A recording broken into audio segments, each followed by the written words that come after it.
Long ago, in a village where the sun burned like fire and the earth cracked like bones, hungry women made a dangerous choice, one that woke monsters from the soil.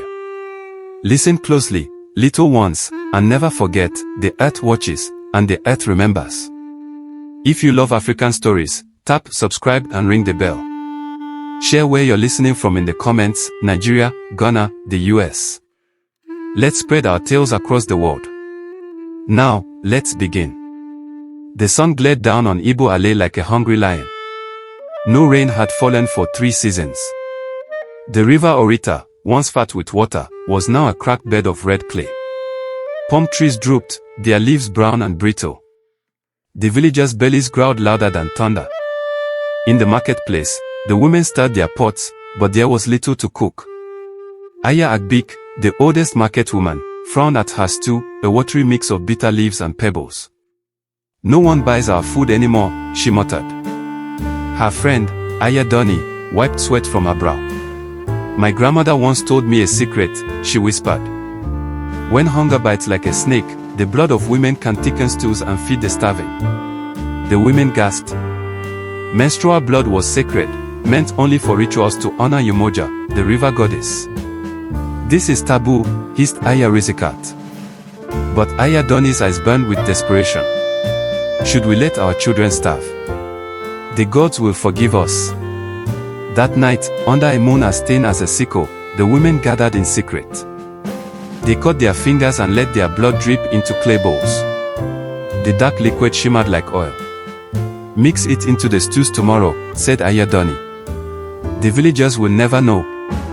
The next market day, the aroma of stews filled the air, rich, smoky, and irresistible. Villagers crowded the stalls, their mouths watering. "What spice is this?" asked the farmer, gulping Aya Agbik's stew. "It tastes like magic." Soon, the entire village craved the red stew. Even the village chief, Oba Ade, licked his bowl clean. "Sell me more," he demanded, tossing cowrie shells at Aya Doni. But as the villagers ate, the ground trembled. Dark clouds gathered, but instead of rain, black liquid oozed from the soil. Aya Agbik's shadow stretched long and twisted on the ground. "Mama, look," cried her neighbor, pointing. The shadow had jagged teeth and claws. "Nonsense," snapped Aya Agbik, but her hands shook.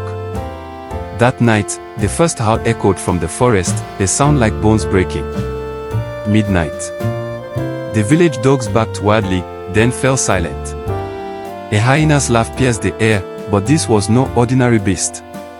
It stood tall as a man, with eyes like burning coal and fur matted with thorns.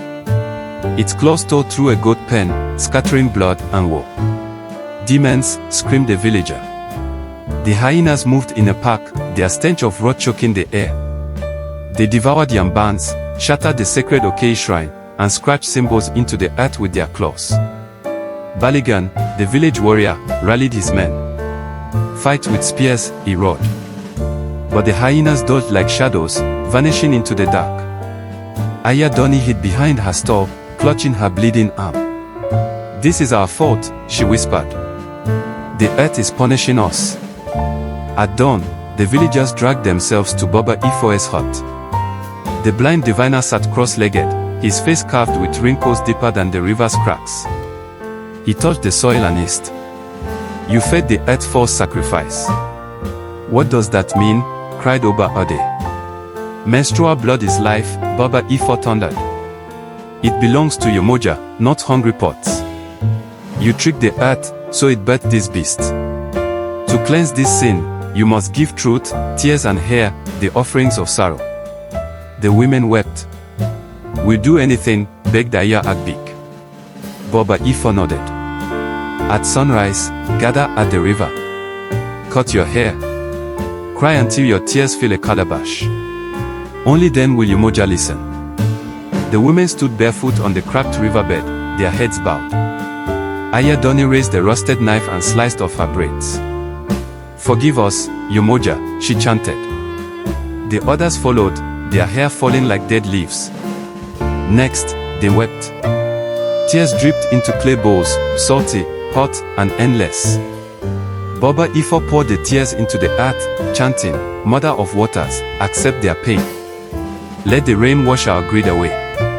Thunder boomed. The hyenas crept closer, growling. Hurry, shouted Baligan. The first raindrops fell, hissing as they hit the soil. Baligan and his men charged with spears, but the hyenas leaped over them, snapping at their throats. Use fire. Baligan yelled. Torches blazed, and the beasts recoiled. Aya at Big stumbled, a hyena's breath hot on her neck. Yemoja, save us, she prayed. A bolt of lightning struck the ground, scattering the creatures. Rain poured now, drenching the village. The hyenas fled, their howls fading into the storm. For 3 days, rain soaked Iboale.